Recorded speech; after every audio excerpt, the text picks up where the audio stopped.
Hey nerds, Farmer Jesse here. Welcome to Growers Daily, your daily dose of ecological farming insight. It is Monday, June 9th, 2025, and today we're going to take on a crop rotation puzzle. We'll discuss increasing your soil's health this summer, and sheep as a complementary livestock to market gardening. We'll see. So let's do it.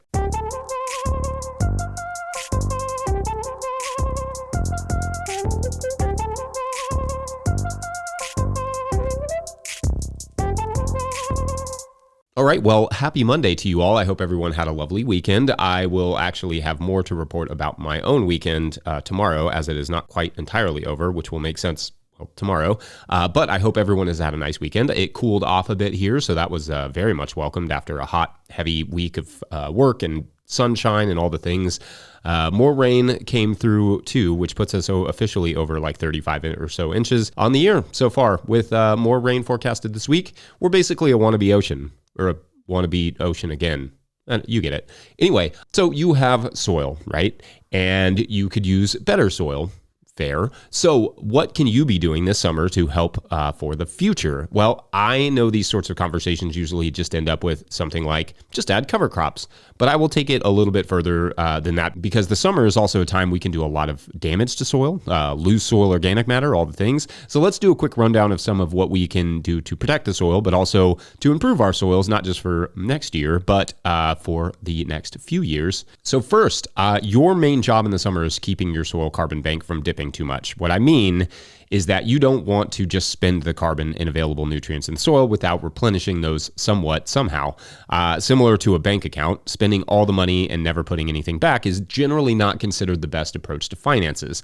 That same thing can be applied to soil, and the summer is an excellent time to add to the carbon bank and the nutrient bank. What does that look like? Well, yes, compost is part of it. Add good compost throughout the season as it makes sense, especially for your heavy feeders, but so too is keeping living plant roots in the soil, not just while the crop is growing, obviously, but after the crop is done, i.e. not tearing the tomato roots out if you don't have to, but rather leaving those in the soil to slowly decompose so long as you intend to rotate that space next year and not grow tomatoes again there. Growing as diversely as makes sense is also important. Different plants cultivate different microbes, and the greater diversity of microbes you can maintain, the greater the number of tools the soil has to protect your plants, i.e. those microbes create different enzymes that maybe ward off a bacterium or specific fungi or other pests or whatever. Speaking of tools of protection, it is really important to also be increasingly adding to your ecological habitats without creating ecological traps. As we discussed last Wednesday, go hit up that bird episode with Becca if you have not already.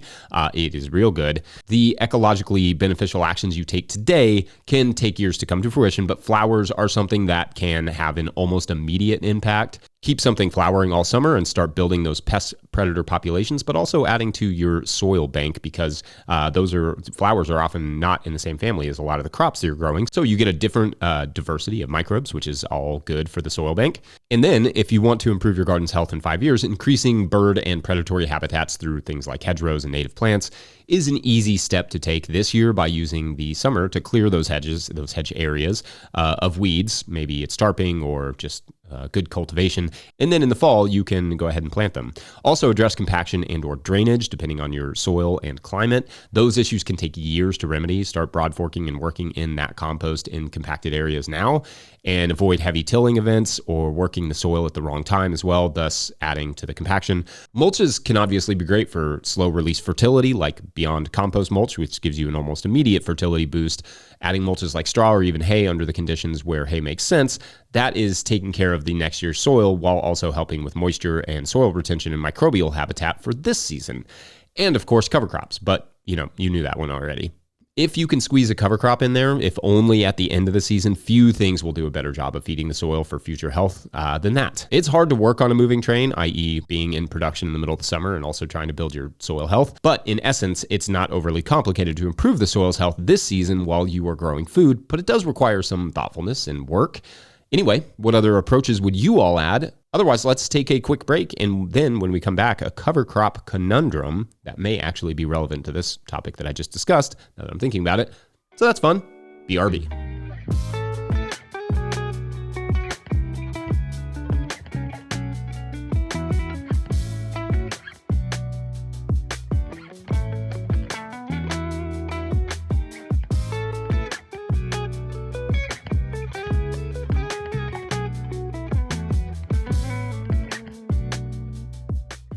Today's episode is brought to you by Precip. Precip is billed as the easiest way to keep track of rainfall, and that is true, but it is a lot more than that. Sure, you can open the app and immediately see accurate rainfall totals, but you can also save locations to see historical rainfall totals, wind speeds, and all sorts of other nerdy details. Their radar-based technology means you can ditch the rain gauge. I usually have to do that anyway because the kids find a way to smash it with a baseball bat. You can ditch the rain gauge and start tracking rain and other growing conditions all on your phone. Click the link in the show notes to find out more.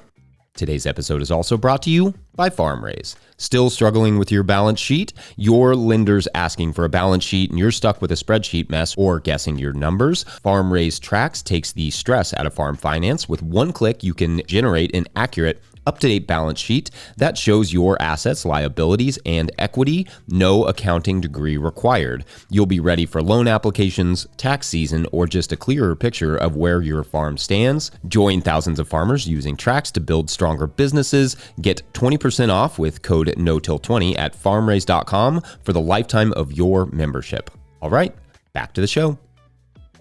If you, the listener, are enjoying this podcast, getting even a small amount of value from it, consider supporting our work over at patreon.com/no-till-growers. Does this show bring you $2 worth of value a month? $5? Consider chipping in. I will try to get to questions from everywhere that questions come in, but I will always get to those Patreon questions. Now, today's Patreon question comes from Patreon member Garrett Mangini, who writes, quote, "Hi, Jesse. I have a question that hopefully you'll enjoy talking through." Probably will. In our context, High Desert Zone 7A, we've landed on growing garlic, onions, and potatoes outside and growing everything else in high tunnels. Shout out to NRCS's financial assistance. I'm wondering how you would consider incorporating cover crops into this 3-year rotation of garlic, potatoes, onions. It doesn't necessarily have to be in that order. I love the idea of overwintered cover crops on as much of our space as possible, yay living roots, but termination seems tricky in time for potatoes and onions to go in the ground, as it's still early enough here that the overwintered grasses are 4 to 8 weeks from milk stage, and the weather isn't terribly warm. And just for the listener, milk stage means that when it is most susceptible and easiest to kill. Potatoes typically go in the ground in mid-April and are harvested out by September 15th. Onions are in the ground by early May and also out by September 15th. Garlic goes in at the end of October and typically comes out in late June/early July. Given this, how might you try to integrate cover crops to maximize their benefit? Extra credit if it allows for a planting of storage carrots and beets to follow the garlic, but that seems like wanting to have the cake and eat it too. We have tarps, a weed whacker, a super fancy T-post crimper, and use of an earthway seeder for cover crops. We haven't invested in a BCS yet and don't see that in the cards in the next 5 years. Thanks, as always, for everything you're adding to the community, end quote. Okay, love this question. Thank you. I love these sort of puzzles. So let's just take this crop by crop.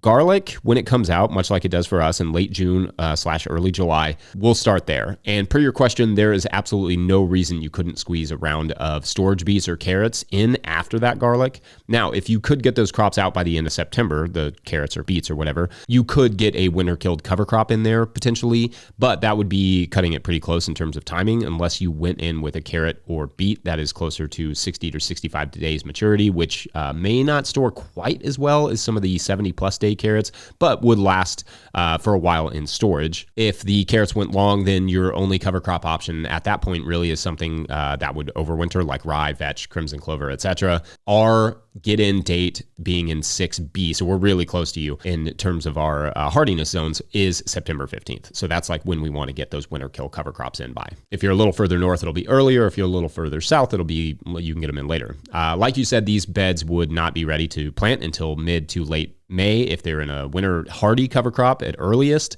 which would rule out one of those other crops for spring, like the onions or potatoes, though you could do a later potato.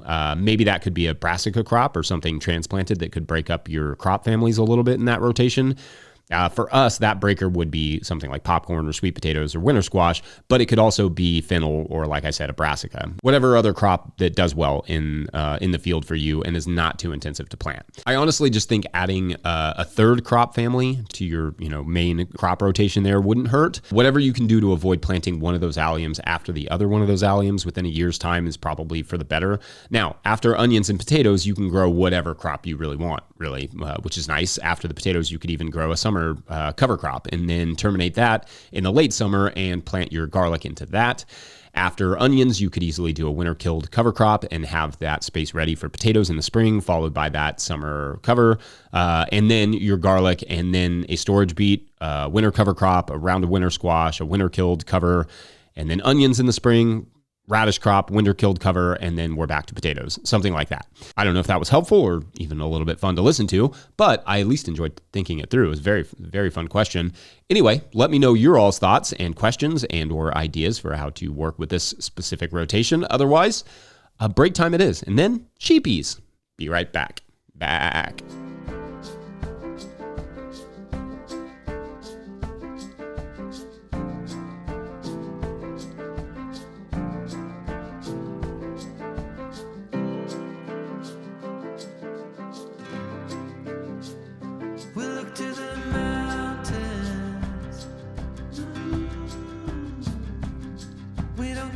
It's only a dream. Nothing is really what it seems anyway.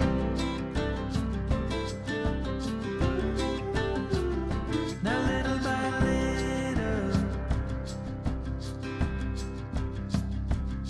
in the twilight's gentle flow.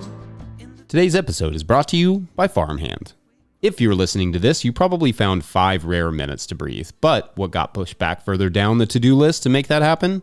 If it's your CSA newsletter, you're not alone. Farmhand's new newsletter builder was made for busy farmers. It automates weekly emails, drives add-on sales, and makes it easy to keep your customers in the loop without spending hours behind a screen. It launches this summer, but our listeners can request early access now. Visit farmhand.partners/no-till. That's farmhand.partners/no-till.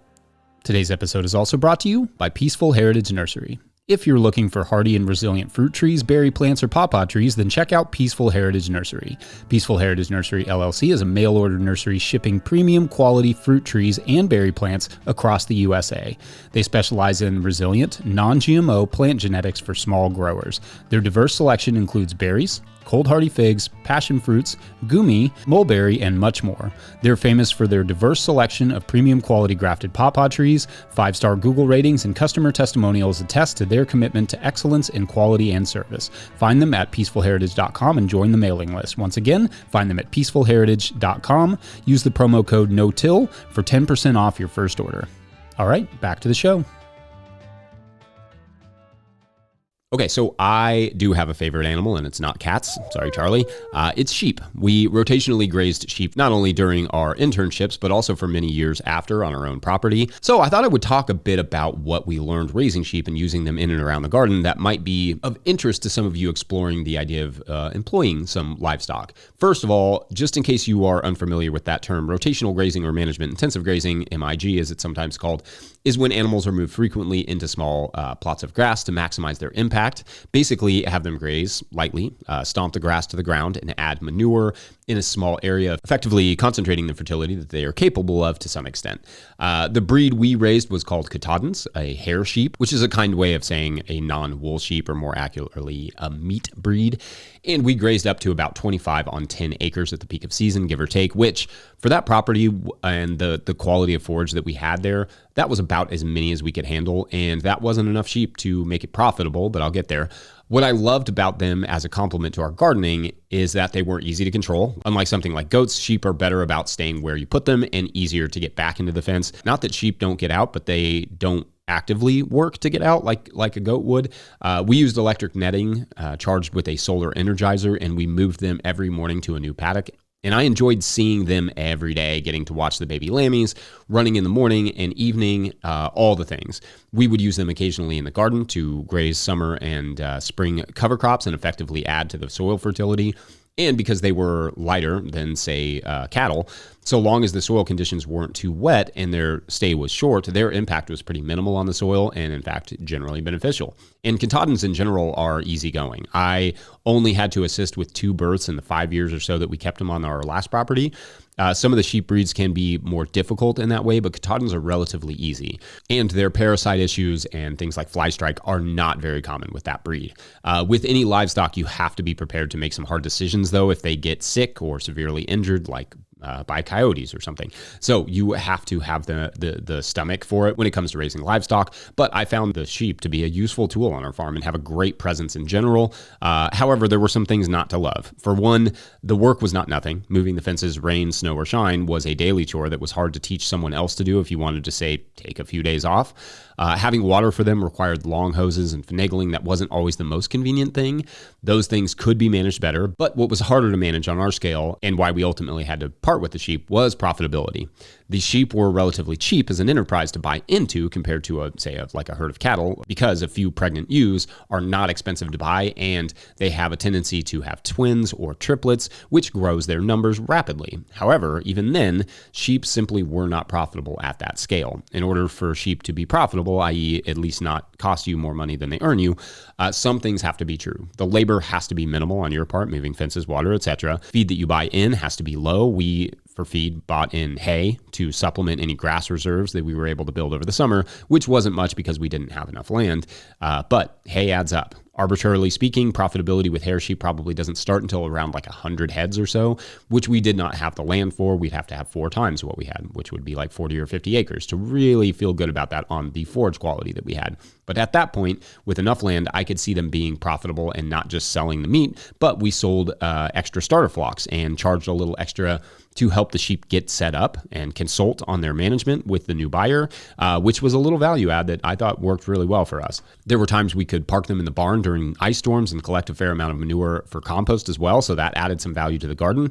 I love what animals like that can do for the land, and we saw a lot of improvement in the time that we were using them, something that is hard to account for economically, but without enough land and without them being the sole focus, it was harder for us to justify them because there was just no profit to be had. They mostly cost us money, or at best they broke even. So whether or not they will work for you will be determined by your property and your goals, the energy you put in, and the forage, and your ability to look at the numbers and determine if they are actually worth the work. I'm a big fan of collaborations, and if you have a little extra land but not the capacity to take on a project like sheep or chickens or cattle or whatever, then maybe having someone else bring their livestock to graze is a better option, because livestock, I should emphasize, are not just another project, but an entirely different enterprise and business.